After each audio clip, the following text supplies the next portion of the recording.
Hello दोस्तों। आज की कहानी सुनकर आप लोगों को बहुत मजा आएगा। तो कहानी शुरू करते हैं। मेरी मम्मी को टाइफाइड बुखार हो गया था। मेरी मम्मी ठीक नहीं हो पाई और इस दुनिया से चली गई।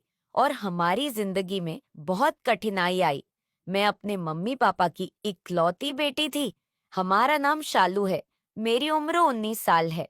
हम और मेरी फैमिली काफी साल पहले दिल्ली में शिफ्ट हो गए थे। यहाँ हमारे 3 फैमिली फ्रेंड्स के अलावा और कोई रिश्तेदार नहीं था। बस हम 3 लोग अकेले रहते थे। मम्मी के बाद हम सिर्फ 2 रह गए थे। घर में ही पापा ने सब्जियों की दुकान खोली थी, जिससे हमारे घर का खर्चा चलता था। दोस्तों, आप लोगों से विनती है, हमारे सरवन की वॉइस चैनल को सब्सक्राइब कर लो। तो मम्मी के जाने के बाद मुझे भी तन्हाई महसूस होती थी। सुबह मैं स्कूल चली जाती थी काम वाली। सुबह घर की सफाई वगैरह करके खाना तैयार करके चली जाती थी। स्कूल से वापसी पर हम दोनों, मैं मेरे पापा साथ खाना खाते थे। मम्मी की कमी बहुत महसूस होती थी। इसी तरह 1 साल गुजर गया। मैं सोचती कि अगर मुझे मम्मी की इतनी कमी महसूस होती है, तो पापा का क्या हाल होता होगा। मैं जवान हो रही थी। मेरा शरीर लड़की से औरत बन रही थी। फिर एक रात को जो हुआ, उससे मेरे पापा और मेरी तो जिंदगी बदल गई। ठंड की रात थी। बहुत तेज बारिश हो रही थी। जोर जोर से बादल गरज रहे थे। मैं अपने कमरे में सोने की कोशिश कर रही थी, मगर डर के मारे नींद नहीं आ रही थी। अचानक से बादल बहुत जोर से गरजा, तो मेरी चीज निकल गई और जल्दी से मैं पापा के रूम की तरफ चली गई और पापा के बिल्कुल सामने जा खड़ी हुई। सब कुछ इतना जल्दी में हुआ कि मैं ये भी ना देख सकी कि मेरे पापा उस वक्त अपने बेड पर बिल्कुल गलत हालत में कुछ कर रहे थे। पापा को इस तरह देखा तो मेरे होश उड़ गए। मैं सोचती ही रह गई। मैंने बोला, सॉरी पापा, मैं डर गई थी, इसलिए जल्दी में दरवाजा बिना नॉक किए अंदर आ गई। इतनी देर में पापा ने अपने ऊपर कपड़ा डाल लिया और घबरा कर उठकर बैठ गए और बोले, सॉरी बेटा कि तुमने मुझे इस तरह देख लिया। आ जाओ और यहाँ मेरे पास बैठ जाओ। जब बारिश थम जाए तो चली जाना अपने रूम में। मैंने बोला, मैं अभी चली जाती हूँ पापा, आप डिस्टर्ब होंगे। आप कुछ कर रहे थे लेकिन। पापा ने जवाब देने की वजह मुझे हाथ पकड़कर अपने साथ बेड पर बिठा लिया। पापा, आपने कुछ नहीं पहना, मुझे शर्म आती है। यह कहते हुए मुझे खुद अपने बारे में याद आया कि मैं भी सिर्फ एक सटा की और बंडी पहनी हुई थी। जल्दीबाजी में बंडी के अंदर ब्रा भी पहनना भूल गई थी। एक तरफ पापा को मैं उसे हालत में देख रही थी और अब यह सिर्फ कपड़ा डाले बैठे थे, और दूसरी तरफ मैं भी उनके पास बैठी हुई थी।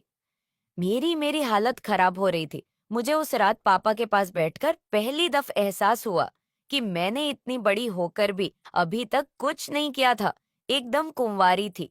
अचानक बारिश का शोर और ज्यादा हो गया और साथ ही बादल एक बार फिर बहुत जोर से गरजे। मैं डर के मारे एकदम पापा से चिपक गई। इस तरह चिपकने से पापा की बेडशीट हट गई। मैं कोई 15 सेकंड तक यूं ही चिपकी रही। तब मुझे पता चला कि मैं अपने पापा से चिपकी हुई हूँ।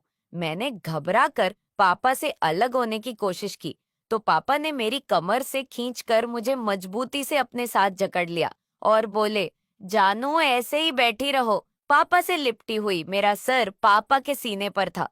पापा, यह आप क्या रहे हैं? मैंने बोला, आज तुम्हारी मम्मी की बहुत याद आ रही है, पापा ने जवाब दिया। जब मम्मी की याद आती है तो आप ऐसे करते हैं पापा? मैं बोले, बेटा वह तुम्हारी माँ थी, लेकिन मेरी पत्नी थी और पति पत्नी का रिश्ता अलग तरह का होता है। मैं समझ ही नहीं पापा, मैंने बोला। बेटी, क्या तुम्हें नहीं पता पति पत्नी का क्या रिश्ता होता है? पापा ने पूछा। नहीं पापा, मैंने बोला। अब मैं कैसे तुम्हें कैसे बताऊं कि पति पत्नी में क्या रिश्ता होता है, और इसी रिश्ते की वजह से तुम पैदा हुई और आज तुम यहाँ मेरे साथ बैठी हो। मैंने पूछा, वह कैसे पापा? मेरी समझ में अब भी नहीं आ रहा था। पापा बोले, शादी के बाद पत्नी अपनी पति के साथ कुछ करता है तो फिर 9 महीने बाद बच्चा पैदा होता है। मैं बोली, पापा अभी भी समझ नहीं आया। पापा बोले, अब इससे आगे मैं जो तुम्हें बताऊंगा उसके लिए तुम्हें भी मेरी तरह कपड़े उतारने पड़ेंगे। क्या तुम तैयार हो?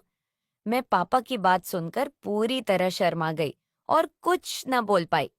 मैं कुछ समझकर बोल पाती, उससे पहले ही पापा ने मेरी टी शर्ट निकाल दी। आज मेरे अपने पापा जो कुछ भी मेरे साथ करने जा रहे थे, ये मेरी जिंदगी का सबसे अनोखा तजुर्बा था। अब पापा, अपनी बेटी के साथ वह करने जा रहे हैं जो पापा मेरी मम्मी के साथ करते थे, और पापा पुल मस्ती में थे। मेरी नजरें पापा की नजरों से मिली और मैंने शर्म से आंख बंद कर ली।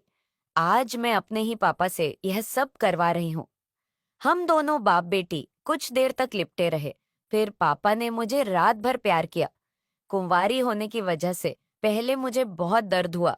मैं बहुत रोई और चिल्लाई, लेकिन धीरे धीरे पापा के प्यार कर रहने से मैं ठीक होने लगी। दर्द अब बिल्कुल खत्म हो गया था और उसकी जगह अब मुझे लेना पड़ा। क्या करूं, माँ के जाने के बाद पापा बहुत ही उदास रहते थे, इसीलिए बेटी होने की फर्ज निभा रही थी। आज लोगों को मेरी बात सुनकर गुस्सा आ रहा होगा, लेकिन क्या करूं, मुझे पापा की खामोशी देखी नहीं जा रही थी। दोस्तों, मुझे माफ कर देना दोस्तों। अगर आपको हमारी कहानी अच्छी लगी तो चैनल को सब्सक्राइब जरूर कर लेना। धन्यवाद। आए